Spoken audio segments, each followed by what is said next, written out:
Published 0544 EDT, the 14th of August 2017. Updated 0615 EDT, the 14th of August 2017. A bodybuilder who laughed as he strangled the transgender ex-client after knocking her out during a drink and cocaine-fueled rage has avoided prison. Bodybuilder David Sharples said, "Let's see how many sleeper holds I can put you in," while attacking Tamsin Yates, who he had earlier bombarded with transphobic abuse. Sharples snapped after taking a phone call from someone who owed him money, and took his anger out on Ms. Yates during the assault in October 2015, Manchester Minchell Street Crown Court heard. Sharples, now living in Derby, had been a personal trainer in Manchester and had entered bodybuilding competitions, including the UK BFF at the NEC in Birmingham in 2015, where he failed to place in the over 182 cm men's physique competition.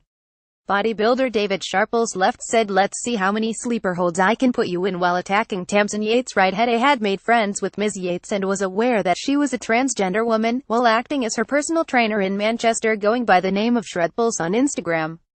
The pair became closer and spent time together, and had been out drinking when she saw two sides to Sharples' personality. On the evening of the 21st of October 2015, he verbally abused her, calling her a freak and a fing tranny, knowing that it would cause upset to her after becoming angry. When she retaliated by slapping him, he knocked her out with a punch to the face, and when she regained consciousness he was laughing at her with his hands around her throat. Sharples pleaded guilty to assault occasioning actual bodily harm at a previous hearing in June this year. During police interviews he admitted putting a timer on his microwave, giving his victim 10 minutes to leave his flat, claiming that she had assaulted him first and that she was doing his head in. Ms. Yates said she felt particularly hurt because she felt that the defendant was her friend. Prosecuting David Jones told the court that Sharples had purchased cocaine on the way back to his flat where they were returning to feed his dog. He said the victim, Ms. Yates, met the defendant in the gym he was working at as her personal trainer. They had got on, and considered each other friends, and in October 2015 they spent a few days together. On the 21st of October 2015 they had been at Ms. Yates' flat drinking. They returned to the defendant's flat so he could feed his dog. When he had taken drugs and alcohol, she said that she saw two sides to this defendant's personality. He would go from happy to moody in a single heartbeat. Between 3 a.m. and 3:55 a.m. the first 999 call came in from someone on behalf of Ms. Yates. They were at the defendant's flat when she describes that the defendant received a phone call which appeared to make him angry. She felt the need to leave the room as a result of his anger, and he became more aggressive and angry thereafter when he made some more phone calls and his anger became focused on her. He started shouting at her, telling her to leave, and as she was collecting her belongings the defendant got angrier. He was shouting at her, telling her that she was a fing freak, a fing tranny. This was particularly abusive towards Ms. Yates, as she describes herself as a pre-operation transgender woman. He continued verbally abusing her and spat in her face twice. Ms. Yates admits that by this point she had had enough of the abuse, and she accepts that she slapped the defendant as a result of the abuse. He is a 6-foot bodybuilder. He stared at her for a moment before punching her in the face, which caused her to fall to the floor. She believes that she lost consciousness for a period of time. She recalls coming to with the defendant strangling her, grabbing her repeatedly and smashing her head against the floor. She recalls that this happened 9 times or so. Ms. Yates said that when she woke up after being knocked unconscious, Sharples had his hands on her throat. She was eventually able to get her leg free and kick out at the defendant. There was then a struggle, and during that struggle she described that every time she went to strike out at him the defendant would grip her harder. He then changed his grip on her. She was struggling to breath, and was potentially rendered unconscious, but she heard the defendant say, "Let's see how many sleeper holds I can put on you." He was laughing as he did so. He then grabbed her by her hair and dragged her down the corridor and threw her out of the flat, still continuing with his transphobic abuse. Her statement says that she realized that her phone, keys and purse were still in the defendant's flat and she could not return home without them, so she went to knock on the flat door to retrieve the items that she needed. He answered the door and told her she had 2 seconds to collect her property and continued to verbally abuse her. She went into the bedroom where she had left her property when he again pushed her on the bed and straddled her and began to strangle her again. He punched her and threatened that he was going to throw her out of the window.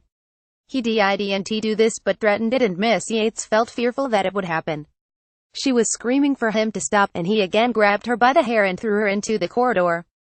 Ms. Yates sustained bruising all over her body, and a bloodied nose, and was taken to MRI, and was given an X-ray. Defendant continued to verbally abuse her, and Ms. Yates admits shouting back at him that he couldn't deal with being attracted to a transgender woman.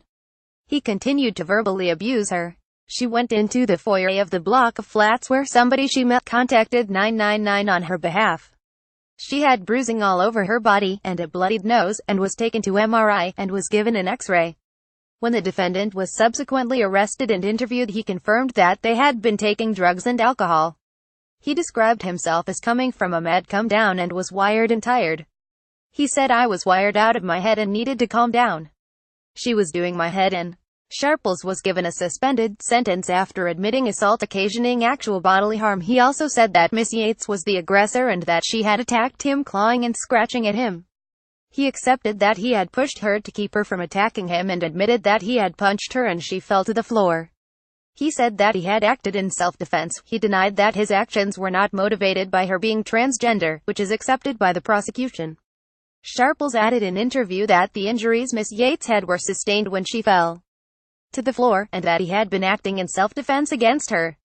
He said that his comment about throwing her out of the window had been said earlier in the evening and had been a joke.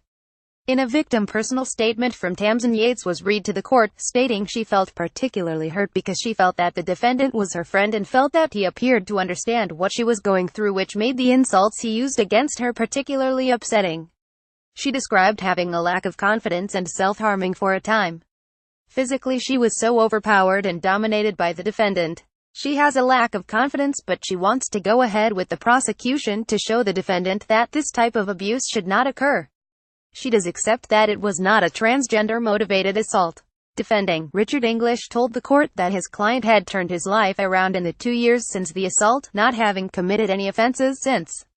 He added, "This is a very sad case. He was very fond of Miss Yates and they were friends. He has lost both a friend and his good character. He accepts that his behavior was appalling. There has been no issues of offending in the months since, and 18 months have passed. He has issues with his mental health and has been sectioned on one occasion and struggles with depression and anxiety. The habit of taking Class A drugs did not help." He describes that in layman's terms that he had a breakdown. He has since moved to Derby, is working in a new job and is in a new relationship which is very supportive, and she knows about these proceedings and stands by him. He has shown genuine remorse for his actions, and has not attempted to contact Miss Yates in any form, and she acknowledges this. Handing down a suspended sentence, Judge Angela Neal told Sharples, "This offense was described by your counsel as a very sad offense. Indeed, he is correct, because the assault you perpetrated on Tamsin Yates that night was a multi-pronged one. You struck her with a vicious punch with great force to her face, and she was perhaps very fortunate that she didn't sustain great physical injury. The second prong was equally as vicious. You used a verbal assault to cause much harm and distress to her as you possibly could. It is scarcely possible to imagine an individual, as she would describe herself, as a pre-operation transgender woman going through the processes that she would have been having to deal with the words that you said to her. The words you said to her were designed to harm, undermine and distress her. You had regarded her as a friend, and she regarded you not only as a friend by somebody she believed understood her difficulties, particularly the physical and emotional things that she was embarking upon. That was then used against her. The bruises I have seen would have been unpleasant and painful, but will largely have faded. But I suspect that the words spoken will be remembered by her for a very, very long time to come." Ms. Yates said after the case that her experience with Sharples has caused severe anxiety. "I'm told that you are a man who is capable of living a law-abiding life, you are working, and you have a partner and are in a stable relationship, with all of the stresses that entails. Most importantly, you have come off the drugs. It seems to me that having taken both alcohol and cocaine at the time of this offense, it was the root cause of your behaving in what seems to be in a completely out-of-character way. That does not excuse what you did, and I accept that you have shown an appropriate amount of remorse." Sharples was given a sentence of 16 months imprisonment, suspended for 18 months, and he must complete 180 hours unpaid work and 20 hours rehabilitation. He must also pay compensation of £500 to Miss Yates at a rate of £50 a month, and a mandatory surcharge. Speaking after the case, Ms. Yates said, "My experience with David Sharples has caused severe anxiety, and the comments he added at the end of his assault were why I went ahead with pressing charges. They were cruel and unfair, and I had to make a point to him and others like him. Just because someone is transgender, it does not give a man or anyone else the right to go as far in assaulting a woman or any other person. I am much more alert since the assault, and have to think so much more before trusting people, especially because of the pair John he was in. Any other transgender person who has experienced an assault like this needs to come forward, as there are people who can help them. My case highlights that justice can be done and bring them to justice. It's not okay to just accept violence just because someone has an issue with your gender. It is never the answer and things can be done.